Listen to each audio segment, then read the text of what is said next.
So in this video, I will be discussing 8 ways on how you can become a better photographer without having to spend a single cent.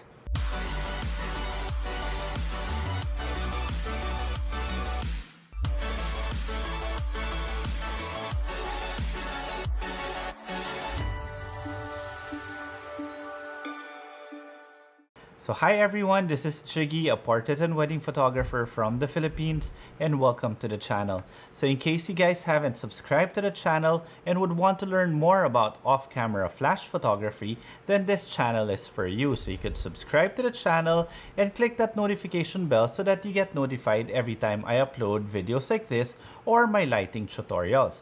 So this video really is more about how to become a better photographer without having to spend a single cent. In other words, I actually want to share with you how I actually learned myself. So let's start off with this one. The first one for you to be able to master, or what you can do to become a better photographer, is you have to learn how to see the light. So what you need to do is really be more aware of your surroundings. So this doesn't cost you anything. All you have to do is really look at something and say, okay, this particular scene looks so beautiful. Now you ask yourself, why does it look beautiful? Is it because of the scene itself? Is it because of the chair, the flowers, the person, the building, or whatever it is? Or is it just about light?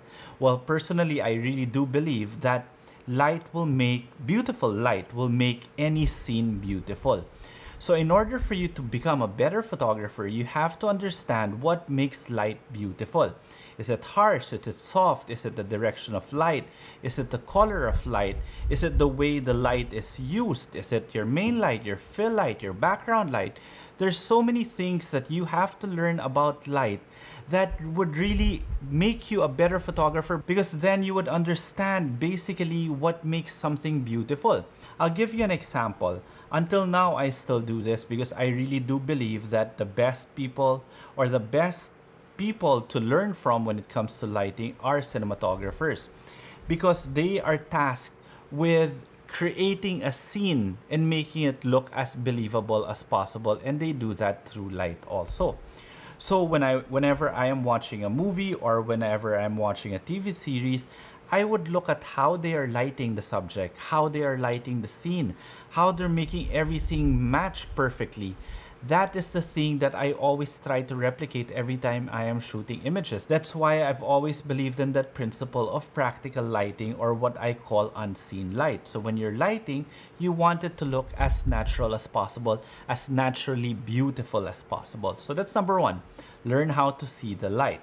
Now, number two, you have to be able to learn how to open your eyes to beauty. What do I mean by this? I am always asked that question. How do you find the angle of that person? Or how do you know which one is beautiful? Or what are you supposed to do to make things beautiful? My very basic answer to that is you have to trust your eye. In other words, you have to train yourself to be able to understand what is beautiful, or to try to look for beauty in everything. Let's say, for example, I am a portrait photographer and a wedding photographer for that matter, and I deal with people a lot. And they always ask me, how do you find that right angle for that person? Now, there is a technical explanation on the proper angles of an individual. It could be the eyes, the hair, there are so many different ways to be able to see it. But the most important, that's why I always tell them, just make them look towards the left or towards the right, and you should be able to see which one is more beautiful. And that also helps you in making that subject even more beautiful than what she already is. So you can never say that you don't have a good looking subject, because you always have to find the beauty in everything that you are shooting. That is photography. We have to be able to capture whatever our eyes can see as beautiful.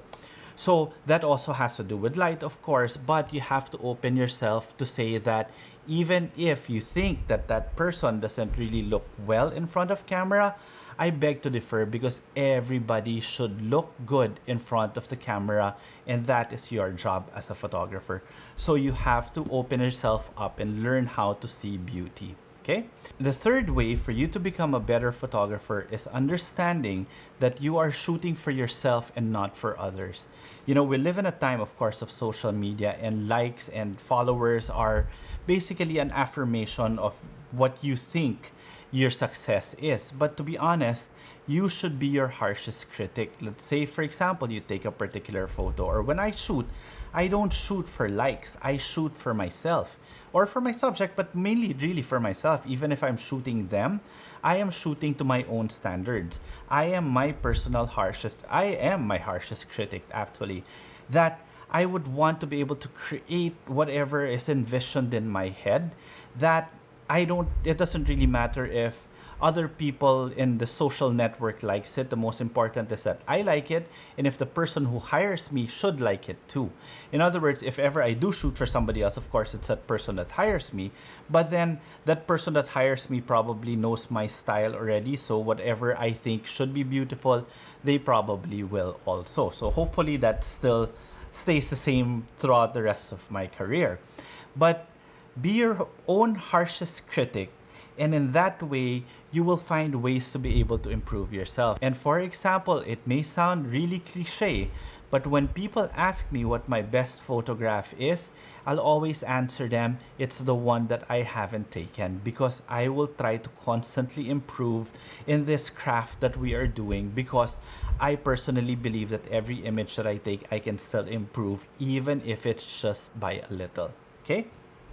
So, number 4, it's not all about passion, you have to work for it too. In other words, practice, practice, practice, practice. Practice how to learn how to see the light. Practice to learn how to see beauty. Practice also being your own harsh critic. This is what I do. Let's say I told you in the very beginning that whenever I want to learn something new, or whenever I am watching, I am actually looking at things that they are doing, and I am trying to learn. So when I see something that they do and I'm like, that's very interesting, then I will try to understand why it's very interesting or why it appeals to me. So I'll check the light. Number 2, I will check what makes that entire scene beautiful. Is it the outfit? Is it the face of that person? Is it the scene that they're in? And then I will try to figure out how I can make it my own. Afterwards, I will practice. If, let's say, for example, you're watching one of my videos and you see a tutorial that you actually like, you don't just put it in theory, you practice. You have to practice and practice and practice. It's not just, oh, I love shooting, I'll just go outside and just shoot, without really understanding what you are doing. So it's important, you have to be able to understand what you are doing. It's not just a passion, put the work into it and practice to be able to hone your craft. Okay? Number 5, master the gear you have. So when I say master the gear you have to put it in your head that it's not just about the gear. Of course, it's nice to have beautiful gear because those things will actually help you become a better photographer by making things easier for you. But you have to be able to understand first what you're doing and what are the limitations of the gear that you actually have, because there is no such thing as the perfect camera, the perfect lens, the perfect light. There will always be a good light for this particular situation, a good lens for this particular situation, or maybe even a good camera for a particular situation. So the most important thing is that if you have a limited amount of gear, you have to make sure that you know the limitations of that gear, but at the same time, you should also know the strengths in order for you to become a better photographer, because again, that gear is a tool for you to be able to create your vision. So if you believe that in your vision you've oversaturated or you saturated the capabilities of your gear, then maybe it's time to move on to a better one. But it's important that when you do that, you master that gear also. So it could be the high end or the low end, whatever it is that you have, make sure that you know its potential and you also know its limitation.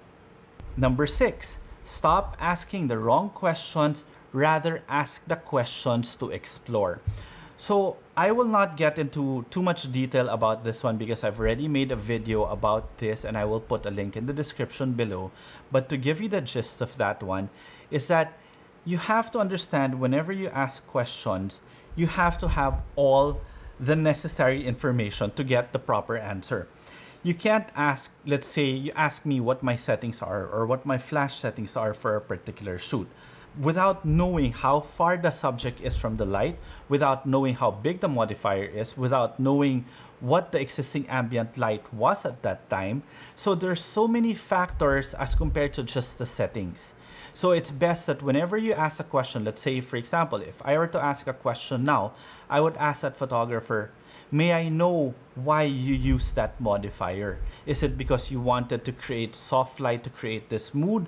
Or did you want to create harsh light to create this mood? What is your vision? Why did you do that? Those are the questions that I believe that are very exploratory, but you will learn more and thus making you a better photographer instead of just plainly asking, what is your settings? I can tell you my settings were 1/125 f5.6 ISO 100 outdoor with my flash full power, but you will not be able to replicate or even understand why those settings were put into play without understanding everything. So it's best that you always ask questions for exploratory, not just for the sake of asking a question. Number 7, prepare for your shoot as if it were your first. To be honest, right now, even though I've shot hundreds or even thousands of weddings, every single wedding that I go into, I still get butterflies in my tummy. I am so excited, but I'm also very anxious every time I'm shooting because I don't know what's going to happen. Even though I've gotten the experience of shooting a wedding, there were still so many intangibles, and at the same time, by approaching it as if it were your first, you will always be prepared. And the most important thing whenever you're shooting is being prepared. When you become too relaxed, let's say you don't even bother talking to your client anymore or finding stuff about their family or understanding who they are, or maybe even just location scouting, then that might be a problem. In the same sense that in this way, you will also develop very good work ethics, because work ethics will really help you become a better photographer. Let's say, for example, for me personally, being on time is late. So whenever I set a call time of 9, I'm usually there at 8:30 for me to be able to relax, because as I said, normally I approach every single shoot as my first. So that 30 minutes allows me to relax, allows me to take in the place. It really, basically, all of these things is just, in general, develop a very good work ethic. So by developing that work ethic, you will actually become a better photographer because you are more disciplined. That's very, very important, okay? And the last one, and the most important one, don't forget to have fun. Because the moment it becomes work, it'll get boring. Make sure you're having fun, because if you're having fun, you'll definitely learn how to see the light. You'll definitely learn how to see beauty. You'll also do all these things that I've actually discussed. So to recap, number 1, learn to see the light. Number 2, always find the beauty in everything. Number 3, be your harshest critic. Number 4, it's not all about passion. Work, work, work. Practice, practice, practice. Number 5, master the gear you have.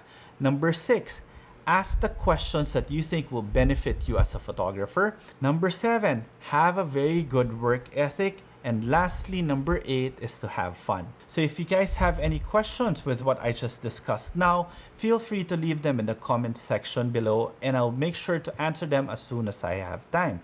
So I hope you guys enjoyed this video, and if you did, please do subscribe to the channel. And while you're at it, click that notification bell so that you get notified every time I upload a new video.